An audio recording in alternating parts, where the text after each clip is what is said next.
નમસ્કાર વિદ્યાર્થી મિત્રો, સ્વાગત છે તમારું એમડબલ્યુ પેજ યુટ્યુબ ચેનલમાં। આજે આપણે જોવાના છે ધોરણ નંબર 7 માટેનો સેમેસ્ટર નંબર 2 નો સમાજ વિષયનું આપણે સોલ્યુશન કરવાના છે। તો વિદ્યાર્થી તમને વિનંતી છે, પ્રથમ વખત તમારી ચેનલ તમે શો કરી રહ્યા હો અથવા વિડીયો તમે જોઈ રહ્યા હો તો ચેનલ તમે સબસ્ક્રાઇબ કરો, વિડીયોનો લાઇક બટન ઉપર આપી દો, તેમજ વિડીયોના અંતમાં તમને આજનું સોલ્યુશન કેવું લાગ્યું છે તે કોમેન્ટમાં અવશ્ય જણાવો, અને બીજા કયા સોલ્યુશન તમારે જોઈએ છે તે પણ તમે અવશ્ય અમને જણાવી શકો છો। તો ટૂંક સમયમાં આપણે બીજા પણ સોલ્યુશન તમને સજેસ્ટ કરતા રહીશું। તો જોઈએ પાઠ નંબર 5, આદિવાસી એટલે કે અનુસૂચિત જનજાતિઓ। તો એમાં પહેલા આપણને વિકલ્પ આપેલો છે કે આદિવાસીઓને કયા આવશે? શિકારી અને પશુપાલક તરીકે પોતાનું જીવન નિર્વાહ કરતા હતા। સમકાલીન ઇતિહાસકાર અને મુસાફરી વિશે બહુ ઓછી જાણકારી આપે છે, તેમાં આવશે બી, જનજાતિઓ। નેક્સ્ટ છે વર્તમાન ઇતિહાસકારો જનજાતિ ઇતિહાસ લખવા કાવ્યનો ઉપયોગ કરે છે, તો કે મૌખિક પરંપરા। આદિવાસી સમૂહ માટે શું સાચું છે? તો પ્રાકૃતિક પ્રેમી અને પ્રકૃતિ સન્મંતર। 13મી-14મી સદીમાં પંજાબમાં કઈ જનજાતિ મુખ્ય હતી? તો એની અંદર આવશે ખોખર અને ગખ્ખર। પછી ઉત્તર પશ્ચિમ ભારત બચોલ જનજાતિ, અને પશ્ચિમ હિમાલયમાં તો કઈ આવશે? ગદ્દી કડરિયો। ચેર જાતિ પર પોતાનું પ્રભુત્વ સ્થાપિત કરનાર મુઘલ બાદશાહ કયો છે? ઔરંગઝેબ। ભારતમાં ખાલજીયા નામના વન પ્રદેશમાં રહેનારી પ્રજા ગોંડ તરીકે ઓળખાય છે, તેમાં આવશે ગોંડવાના। ગઢ કંડકાના ગોંડ રાજ્યમાં ખાલજીયા કેટલા ગામડા છે? તો કે 70,000। ગોંડ રાજ્ય અમનદાસનો પુત્ર કયો છે? દલપત હતો। ખાલજીયાના નેતૃત્વ હેઠળની મુઘલ સેના દુર્ગાવતીને હરાવી, તો આસિફ ખાન। ગઢકંટગા રાજ્ય ખાલજીયાના વેપાર દ્વારા પુષ્કળ ધન કમાતું હતું, તો હાથી। અહમ લોકોએ ખાલજીયાના જૂની રાજકીય વ્યવસ્થાને બદલી એક નવી રાજકીય સ્થાપના કરી, તો ભૂયા। ખાલજીયા રાજ્ય બળજબરીપૂર્વકના શ્રમ પર આધારિત હતું, તો આવશે અહમ। અહમ લોકોને તો કયું? ચોખાની ખેતીની નવી પદ્ધતિઓ અમલમાં મૂકી। એના પછી ખાલી જગ્યા છે અહીંયા તમને, તો આમાંથી જોઈને તમારે આઈડિયાની અંદર તમારે લખવાના રહેશે। દરેકના સોલ્યુશન તમને અહીં આપેલા છે, આમાંથી જોઈને વિદ્યાર્થી મિત્રોએ તમારે આઈડિયાની અંદર તમારે જવાબ લખવાના છે। એના પછી ખરા ખોટા તમને આપેલા છે, તે પણ આમાંથી જોઈને તમારે તમારા આઈડિયાની અંદર લખવાના રહેશે। આગળ વધીએ એટલે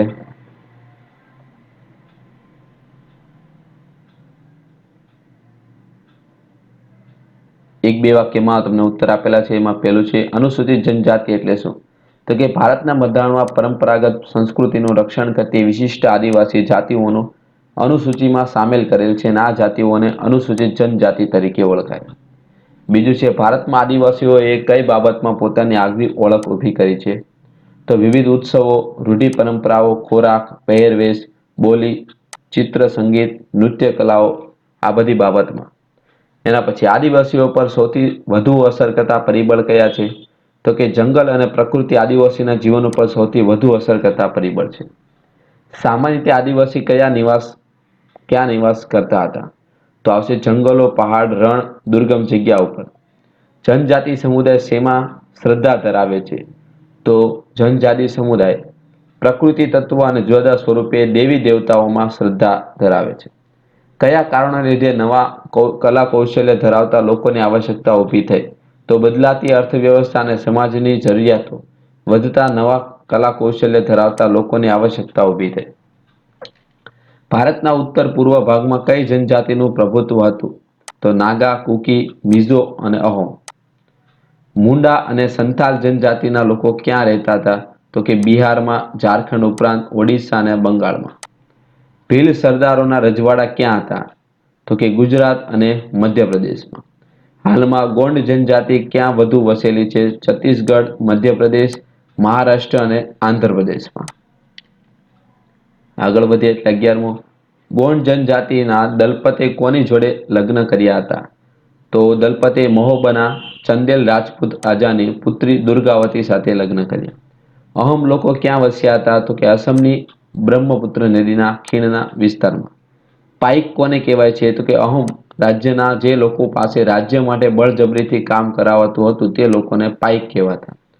અહુમ જનજાતિના પુરુષો કયા કાર્યો કરતા હતા? તો પુરુષો યુદ્ધના સમયે સેનામાં જોડતા, જ્યારે અન્ય સમયમાં ખેતી અને સિંચાઈ, જરૂરી વ્યવસ્થા જેવા સાર્વજનિક કાર્ય કરતા. શરૂઆતમાં અહોમ લોકો કોની ઉપાસના કરતા હતા? તો શરૂઆતમાં અહોમના લોકો જનજાતીય દેવતાઓ એટલે કે પ્રકૃતિના દેવતાઓની ઉપાસના કરતા. રાજા દ્વારા કોને જમીનનું દાન આપવામાં આવતું હતું? અહોમ રાજા દ્વારા મંદિર અને બ્રાહ્મણોનું જમીનનું દાન આપવામાં આવતું હતું. આગળ વધીએ હવે નેક્સ્ટ હવે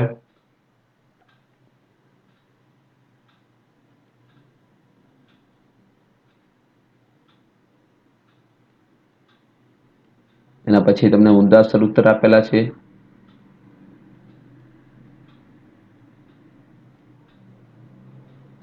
ચલો જોડકા જોડવાના છે. એમાં પહેલું જે છે ગઢકંડકા, તેમાં આવશે ઈવ એટલે કે નાના કુળોમાં વિભાજિત. બીજું છે વર્ષાસન યાની કે એફ, ડાંગ દરબાર. શ્રમિક એટલે કે પાઈક. અમનદાસ એટલે કે સંગ્રામ શાહ. ખોખર જનજાતિ એટલે કે પંજાબ. વિદ્યાર્થી મિત્રો, આ તો આજનું સોલ્યુશન. હવે નેક્સ્ટ વિડીયો લેક્ચરમાં આપણે આના પછીનું સોલ્યુશન જોવાના છે, તો તેના માટે તમે ચેનલને સબસ્ક્રાઇબ કરો, જેથી યોગ્ય સમયે વિડીયો લેક્ચર મળતા રહે. Thank you. જય